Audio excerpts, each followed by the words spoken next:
Hi, Tom from bknutrition.com, and in this video I'm going to be talking about should you do cardio before or after weights in order to gain more muscle, and what is the timing of cardio, what is the importance of doing it either before or after weights, should you even do them both together. So that's what I'm going to delve into today. And first of all, before we get into that, if there's anything on this video that you want to know more about and you want a bit of free help with your training or nutrition, feel free to go and check out my website, bknutrition.com. Just click on the services tab there and there will be loads of free stuff for you to get your teeth into, from workouts through to diet tests and all these other things that will help you to get started for free. Okay, so let's get back to cardio and weight training. Now, often when I'm talking to people, they have their in their mind that cardio is for fat loss and weight training is for muscle building. And although I've talked about this on other videos about how it's not really like that, although weights, it does build muscle, cardio should not be considered just for fat loss.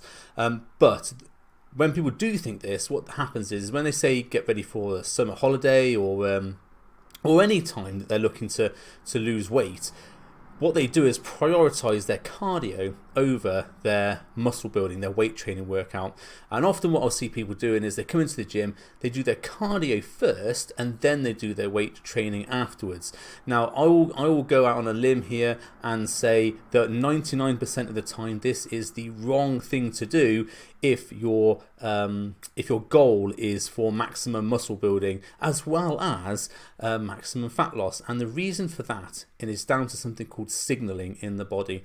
Now, signaling involves the signals you send to your body and the receptors in your body that process that information. So it's like putting a letter in a letterbox. That letter goes to the mail processor, whichever country you're in, and then that goes to the appropriate address that you sent it to. And signaling is pretty much along those lines. In our body, we have a number of signal receptors.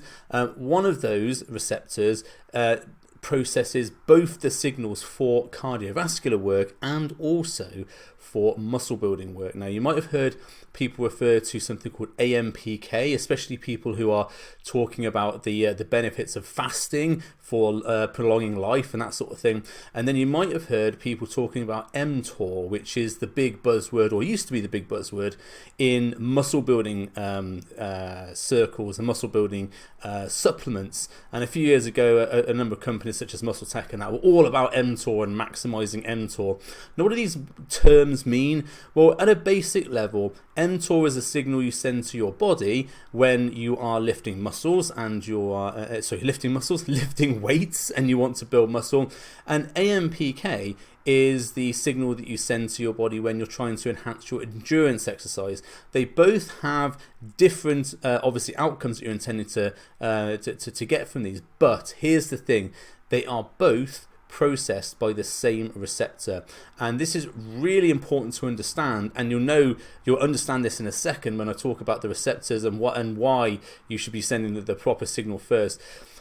The reason is because this receptor, which processes both the AMPK for endurance exercise and the mTOR for muscle building, that processor, that receptor, after it's been hit with one of the signals, it dulls or nullifies for a period of time. Now, if you can imagine this to a domino effect, and one of the scientists or the doctors or the researchers who's really big on this is Dr. Lee Hamilton, really knowledgeable guy. I advise you check out some of his stuff. I attended a lecture where he talked about all these signaling, and he analysed it to this domino effect, the fact that when you have sent that signal, as in you pushed the first domino over, that signal cannot be recalled. It cannot be, like you can sometimes recall an email, you can't recall that signal. So as soon as you've sent that signal and pushed that domino over, you've sent the signal to the body that is what you want it to do.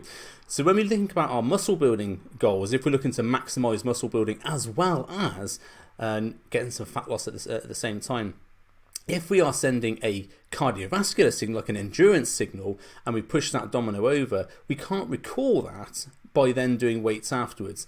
And so if we are doing a weight training workout after a fairly intense cardio workout, what you're saying to the body is you want to prioritize being good at endurance stuff rather than being good at building muscle stuff.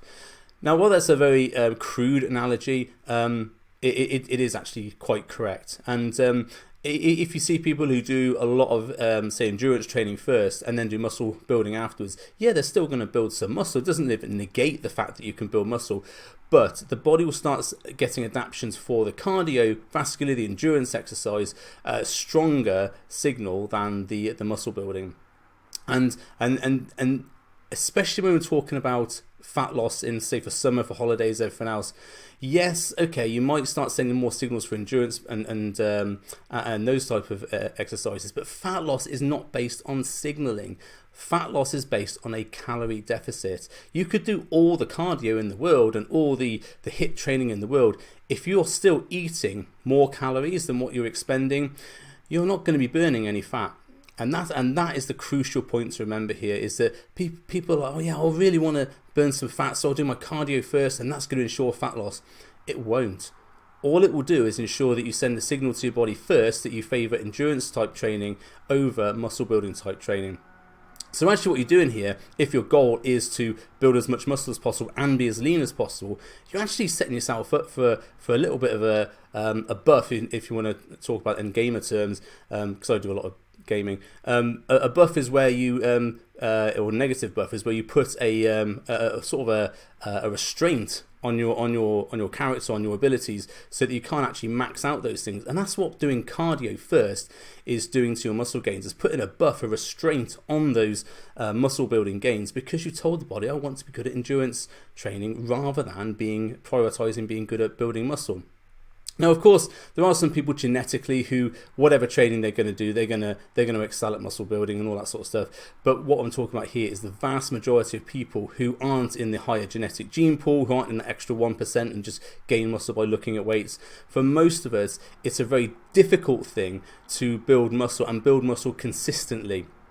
So we want to make sure we're optimizing those signals. Now, when we go back to fat loss versus muscle gain, so muscle gaining is a signaling process and fat loss is a calorie deficit dependent process. So, and I've talked in other videos about how you can actually do both at the same time, building muscle and burning body fat. And that happens if you prioritize muscle building signals and then create a calorie deficit with whatever you're doing activity wise, be it cardio, be it weight training, be it walking around the room, whatever you want to do, as long as you are sending that strong signal that you want to build muscle. And you can do that by lifting weights to failure with volume and doing that consistently 3 to 4 to 5 days a week, and then eating enough protein to support the building of muscle. As long as you're doing all that, well, as long as you're doing a calorie deficit as well, then you still will burn body fat at the same time. Now, obviously, all this is dependent on a number of factors, and what I would say is don't try and max out the calorie deficit here. If you're going to try that process, don't go for the standard industry or 500 calorie deficit. In order to optimize this fat burning and muscle gaining ability, if you want to call it that, normally what I find is people get their best results there operating between 3 to 500 calorie deficit, not 500 calories and over. And the reason for this is that you still need a certain amount of energy in order to build a muscle, because it is an energy intensive process. If you haven't got the energy to build muscle, then that's going to again put a buff on your ability to do it. So if you are looking to gain muscle and lose body fat at the same time, keep your calorie deficit around about 300 if you can. What this means is if you are really pushing the weight training, you might have to actually increase calories to cope with the amount of expenditure that you're doing. That's fine as long as you are expending the calories in the gym. And of course, don't guess this. Get something like a MyZone belt, which is what I use with most of my clients.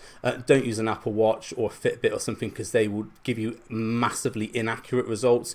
You want something that really measures your heart rate. So MyZone is what I use with my clients. Polar or Garmin, they do ones as well. And then measure the actual calorie output, which will be much more accurate than, say, a wrist-held device or wrist-worn device. And then make sure your calorie deficit for the day, when you've added up your food that you've eaten as well, because you need to track that, and also take into account your steps and then the cardio that you do as well. If you can do all that and monitor all that, and there is actually a free tool on my site to do that, go to BK Nutrition. I think it's the services tab, scroll down a little bit, there's something called a weight tracking calculator. It's on Google Sheets. Feel free to download that if you want to. That will actually give you all the metrics you can to put the data in, so it will give you some totals at the end to make sure you're not in too much of a deficit. You can also calculate your calories very easily if you go onto my website, bknutrition/calculator. I have actually got a muscle gain calculator as well if you just want an all-out bulk, and that is muscle gain calorie calculator. The calorie calculator I've got on my website does give a standard 500 calorie deficit, so you will have to tweak that a little bit when you get the end result, but all these things will start you off on the right path, the right journey to getting that end result. So the question: should you do cardio before or after weights to gain muscle? Absolutely afterwards. If you want to really max out that signal to make sure the cardio doesn't nullify it, not that it does, that would have to be a lot of cardio post-workout. But if you want to do say more than 30 to 40 minutes cardio after your weights workout, my recommendation would be to do your weights workout, eat a very small protein and carb meal, wait about half an hour, and then do your cardio. Remember, we're talking about calorie deficit at the end of the day, not during the workout. So doing your cardio after your weights doesn't then burn the fat because all the glycogen has been taken up by the weight training. That's a fallacy. That doesn't happen. Even when they've trained people to real absolute favour with smashing bodybuilding workouts, there was one study where they put people through like front and rear squats, leg extension, supersets on leg press, and all that sort of palaver. And they did a biopsy afterwards, and there was still 40% glycogen left in their muscle. They still had that energy left to perform exercise. They were just too knackered to be able to do it. So that it doesn't happen that you burn up all your glycogen weights and then your body has to burn body fat and the cardio afterwards. That doesn't happen. That's wrong. I know I used to say it before I was educated. It's wrong. Don't believe that. You're looking at the calorie deficit. So actually, if you were to do your weight training, eat a very small, and we're talking about like protein shake with a banana, that sort of level. If you did that after your weight training, waited about half an hour, surf the internet, could post on Facebook, create some memes, whatever, and then go back and do your cardio, so that you then can you can do cardio when you're fueled, you're refueled from the banana and the protein. You probably will do more output in your cardio, and even that nutrition, that intake of calories from your protein and banana will not impact that, because again, we're looking at the calorie deficit at the end of the day. So don't get caught up in, oh, if I eat before my cardio, I'm going to stop fat burning. Well, yeah, you might actually burn up a little bit more glycogen when you're doing the cardio, but at the end of the day, if you're doing more calories out, and that little bit of, let's say you had like 100 calories in, but you burnt another 200 calories going out for cardio, while it doesn't really work that way, the analogy is sound. As long as you are doing more because you've been fed, then you will get better results with your fat burning exercises. Okay, I hope all that made sense. If it didn't, feel free to drop a link in the comments. I'm happy to explain it. And I hope you got some value from that. I hope it gave you some information for this summer and getting into shape this summer. Remember I said at the start of the video, there are a ton of free tools on my website to help you with this. They are absolutely free. Just go to bknutrition.com and then click on the services tab. They're all there. If you're on Instagram, just click the link in my bio. They're all there as well. And they will give you things to get you started, such as workouts, such as calculators, such as tests to see where you're going wrong with your own diet. All these things are free, designed to help you get started. If you need a little bit more help after that, feel free to drop me a message and let's chat about working together in either a one-to-one capacity or in my group programs, in my build program.